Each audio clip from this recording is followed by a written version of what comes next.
आपल्या सर्वांमध्ये एक गुण आहेच, भरपूर फायदे मिनरल असलेल्या वस्तू आपण फेकून देतो आणि नको त्या वस्तू आपण खात असतो। तर आज मी तुमच्यासाठी जी रेसिपी आणली आहे ना, ती रेसिपी पूर्णपणे माझ्या आजीची रेसिपी आहे।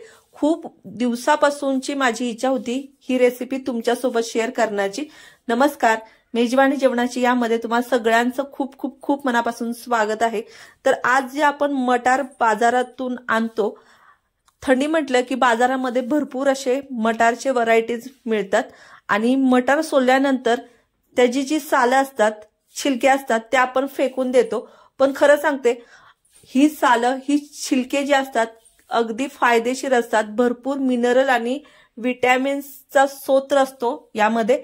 तर हे आपल्याला फेकून द्यायचं नाहीये, तर याची आपण भाजी कशी करायची ती बघणार आहोत। रेसिपी इतकी सोपी आणि झटपट होणारी, फक्त 3 ते 4 मिनिटं लागतात, पण खायला अगदी चटपटीत ही भाजी लागते। आता ही सालं जी होती ना, तर त्यातली जी पिवळसर पडलेली सालं ती फेकून द्यायची, त्याचा उपयोग नसतो। आणि जी कवळी लुसलुशीत असतात ना सालं, ती घ्यायची आहेत। तर यातली मी जी पिवळी पडलेली होती सालं ती फेकून द्यायची दिलेली आहेत। आणि ही साल कशी सोलायची ना ती तुम्हाला दाखवते। तर बघा, मटर सोलल्यानंतर उलटा करायचा आणि फोल्ड करून त्यातली आतली जी साल असती ती काढून घ्यायची। अगदी झटकीपट निघते आणि काढायला सुद्धा अगदी टेन्शन येत नाही। बोल म्हणताना ही साल मी झटपट अशी काढून घेतलेली आहेत। आता कुणाला असा प्रश्न पडेल की साल खायची का, तर हो, सालांमध्येच आहे ना भरपूर प्रथिने असतात आणि जे आपण फेकून देतो। तर खरं एकदा ना अशी भाजी तुम्ही करून बघा, तुम्हाला नक्कीच ही भाजी आवडेल। आणि हा व्हिडिओ तुम्ही कुठून बघताय ना तो सुद्धा मला कमेंटद्वारे कळवायला विसरू नका। तुमची आजी किंवा आई अशा पद्धतीची भाजी तुमच्यासाठी करायची का किंवा केलीये का ते सुद्धा मला कमेंटद्वारे कळवा। आता ही तर सालं जी होती ना मटारची, ती सोलून मी आहे ना धुवून 2 पाण्याने घेतलीत, कारण आपण बाजारातून आणल्यानंतर ती ओपनच असतात, उघडी असतात, म्हणून 2 पाण्याने स्वच्छ धुवून घेतलेली आहेत। आता इथं कढईमध्ये तेल घातलेले, अगदी अर्धा चमचा तेल घातलेले, आणि ही भाजी आहे ना तोंडी लावायला अगदी चटपटीत आणि झणझणीत अशी लागती। तेलामध्ये ना थोडंसं हिंग घातलंय आणि सोललेली मटारची साल घातलेली आहे। ही साल आपल्याला आहे ना तेलावर चांगली परतून घ्यायची। अजिबात याचा आहे ना चव किंवा वास वेगळा येत नाही।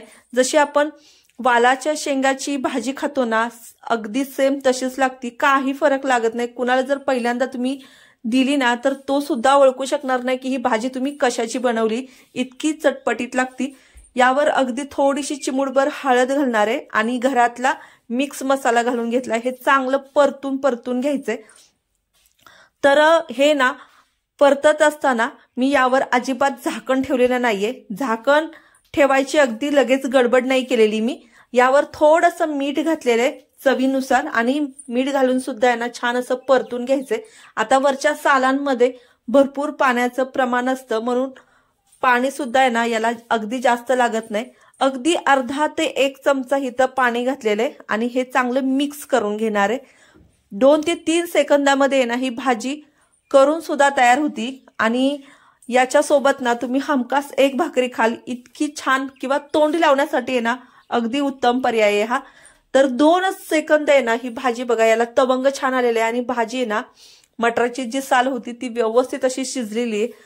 1 चमचा यामध्ये आहे ना शेंगदाण्याचा कूट घालणार आहे। इथं भाजलेले शेंगदाणे आपण जे कूट करून ठेवतो, स्टर करतो महिन्याभराचा, तर तोच शेंगदाण्याचा कूट घातला। याच्यासाठी काय वेगळा शेंगदाण्याचा कूट केलेला नाहीये।